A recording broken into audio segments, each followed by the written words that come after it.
I know there's been criticism, of course, about how the deal came out, but what about the Corker legislation that essentially took the advice and consent away from the Republicans and basically give guys no power to essentially? I have not seen any Corker legislation. I'm talking about the legislation from.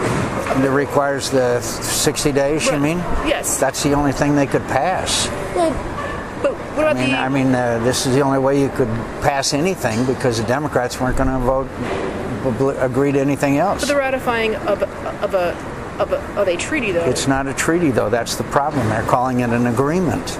If it was a treaty, then it would require 2/3 vote of the Senate in a positive fashion. You know your Constitution. Well, yeah. But so what is the administration? Their way. Do you think we're headed towards a resolution of disapproval? The resolution of disapproval is important in that we will have all these days of debate and revelations of the fatal flaws in this thing. It was the best deal that he could get. It was the best deal he could get. But he didn't get the advice. But I'm talking more about the issue because it was not a treaty. But it was called not a treaty in the agreement. Couldn't it be considered a treaty in the actual legislation that Corker put out there? Not when the administration doesn't call it a treaty, okay? They're the ones that label it. Senator McCain, I just want to understand this. Yes, it is not a treaty.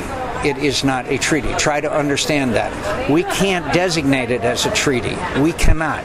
They have that ability to call it an agreement. We do not. That's the facts. But you still have advice and a consent because you're still doing not on an agreement. We don't.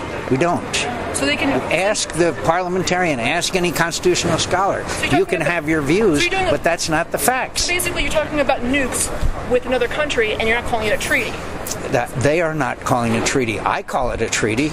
I'll call it a banana if you want, but it doesn't matter. About nukes. You're just talking about an agreement, and so the White House has all the power. The Congress cannot designate it as a treaty. Ask a constitutional scholar.